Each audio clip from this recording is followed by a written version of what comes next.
বাশার আল আসাদের পতনের পর সিরিয়ার রাজনীতিতে পরিবর্তনের হাওয়া বইলেও দেশটির অর্থনীতির চাকা সচল রাখতে এখনও প্রেসিডেন্ট আহমেদ আল শারার বিপ্লবী সরকারকে এখনও রাশিয়ার উপরই ভরসা করতে হচ্ছে।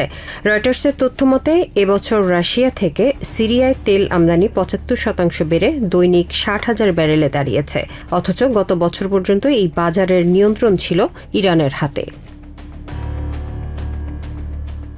আসাদ পরবর্তী সরকার পশ্চিমা ঘেঁষা হলেও রাশিয়ার সাথে এই বাণিজ্যিক সম্পর্ক মূলত চরম অর্থনৈতিক বাস্তবতার প্রতিফলন।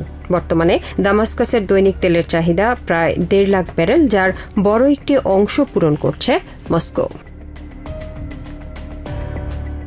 জ্বালানির এমন সংকটে নিষেধাজ্ঞা এড়াতে চলছে নানা কৌশল। শিপ ট্র্যাকিং ডাটা বলছে, মাঝ সমুদ্রে এক জাহাজ থেকে অন্য জাহাজে তেল স্থানান্তরের মাধ্যমে গোপন রাখা হচ্ছে চালানের উৎস।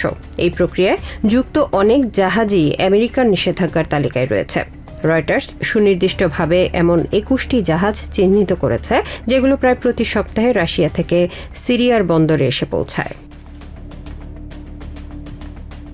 রাশিয়ার উপর এই অতিরিক্ত নির্ভরতা সিরিয়ার উপর আবারও পশ্চিমা নিষেধাজ্ঞার ঝুঁকি বাড়িয়ে দিতে পারে বলে মনে করেন সিরিয়ান অর্থনীতিবিদ কারামশার। অন্যদিকে তুর্কি বা উপসাগরীয় দেশগুলোর সাথে বিকল্প চুক্তির চেষ্টা চললেও তা এখনও সফল হয়নি। সরকারি কর্মকর্তারা বলছেন, দামাস্কাসের হাতে বর্তমানে খুব বেশি বিকল্প নেই।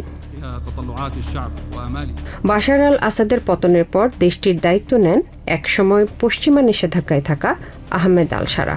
প্রেসিডেন্ট হিসেবে দায়িত্ব গ্রহণ করেই ট্রাম্প প্রশাসন থেকে শুরু করে ইউরোপ ও মধ্যপ্রাচ্য জুড়ে কূটনৈতিক সময় পার করছেন যুদ্ধবিধ্বস্ত দেশটিকে গড়ে তুলতে। কুর্দি বিদ্রোহ নিয়ন্ত্রণ ও গৃহযুদ্ধের অবসান ঘটিয়ে ইতিমধ্যে ক্যারিসমেটিক সফলতা দেখানো আল শারার জন্য এখন বড় চ্যালেঞ্জ হয়ে উঠেছে জ্বালানি নিরাপত্তা নিশ্চিত করা।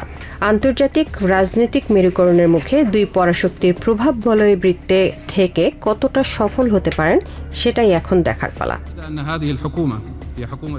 ইসরাত জাহান, TVN 24 নিউজ ডেস্ক।